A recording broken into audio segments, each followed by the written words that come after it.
cannot put a price on beauty. That's the first thing that comes to mind as I walk across the beautiful Oberoi Udaivilas in Udaipur, nestled against the majestic Lake Pichola towards some of the rarest and priceless automobiles in India.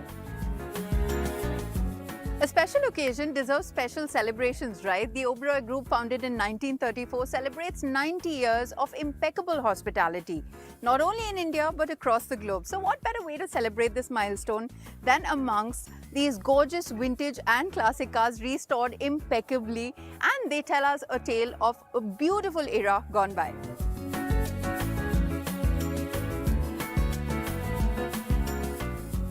I think it's a celebration of our history. It's 90 years.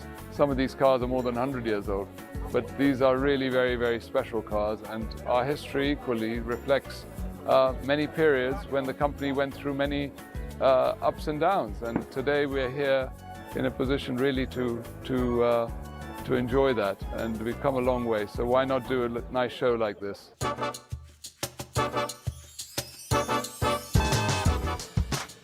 India's rich and varied love affair with automobiles of the bygone era can be seen in the stunningly curated Oberoi Concours d'Elegance, with cars ranging from the pre- and post-war eras, spanning across models built in America, Europe, Italy, as well as our very own country.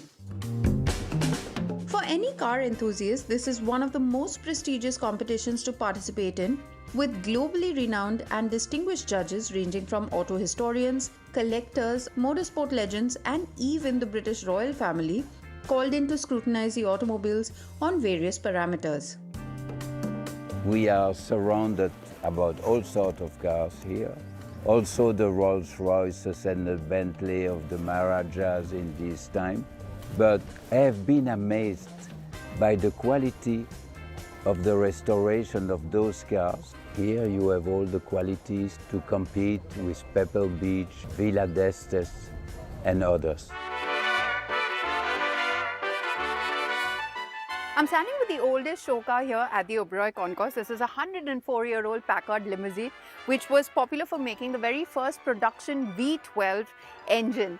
Now, this car is said to have impressed as well as inspired Enzo Ferrari to make his very own V12 years later.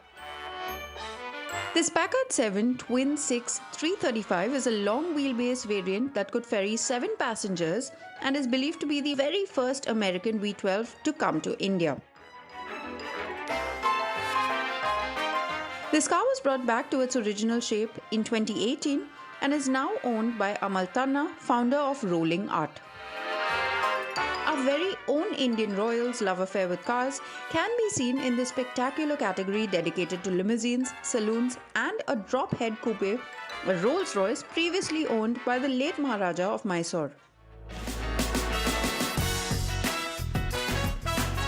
There is one category at the concourse designed to take Indians down memory lane, and that is the motoring for the masses India category. Now, you do know the Maruti 800 as the people's car, but there are plenty of more cars that were popular with the masses in India. Let's take a look. Showcasing a fine 1930s Ford Model A in its original condition, a 1932 model of the Austin 7, which was Britain's version of the first people's car, and a popular Morris 8 Series 8. But the ones that caught our attention were models made in India by Indian manufacturers. A 1946 model of the Hindustan 10 that was the very first model to be launched by an Indian manufacturer after the Second World War, leading to Hindustan Motors becoming India's leading car manufacturer back then. Followed a decade later by the iconic Fiat 1100 103E that made India swoon over its looks, roomy cabin, and economical running. Over 2 decades later, India's first perfect family car, a first for many Indians, was offered in the Indian market, the Maruti 800. The one seen here is the very first model manufactured by India's most successful car maker. Last but not the least, built to be the world's cheapest car without compromising on engineering, the Tata Nano. We have had an automotive history not just of Maharajas but of everyday cars. We were blanked out for a number of years when we just had Fiat's ambassadors and heralds. But then Maruti came in and brought a new revolution into India and automotive world.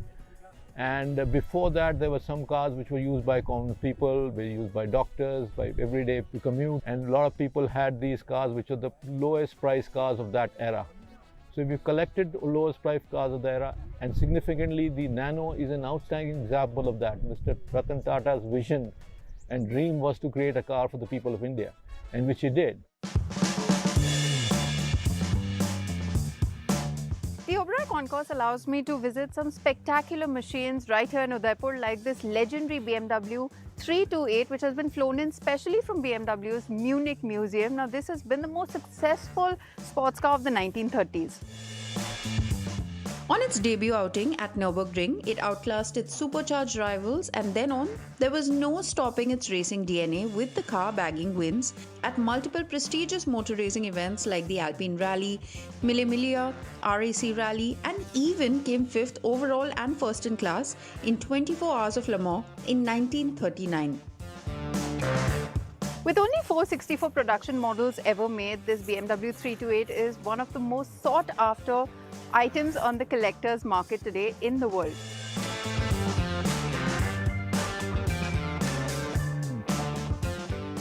Take a look at this stunning Delahaye Roadster, a one-of-a-kind in the collector's world and also the only one in India today. In 1935, this car was built to potentially touch 160 kmph, which made it one of the fastest cars in the world.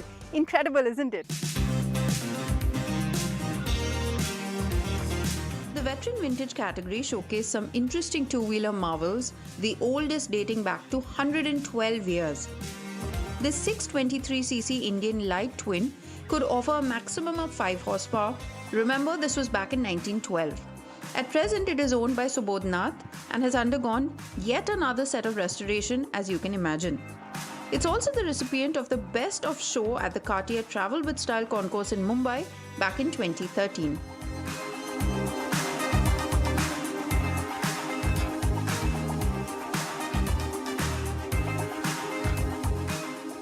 And while every entry on display, by sheer virtue of being admired by all, is a win in itself, the judges made their tough decision at the Oberoi Concours to celebrate a few outstanding automobiles.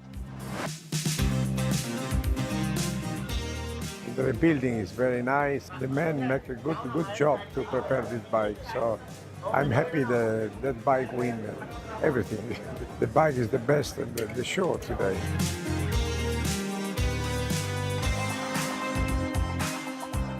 In order for this beautiful Lagonda to win Best of Show, of course, first it had to win Best in its class, which it did.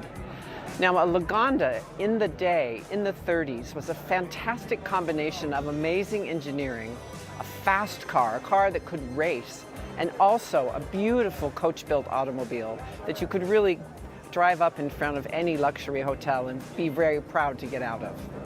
So it's a combination of grace and pace. Lagonda has it all.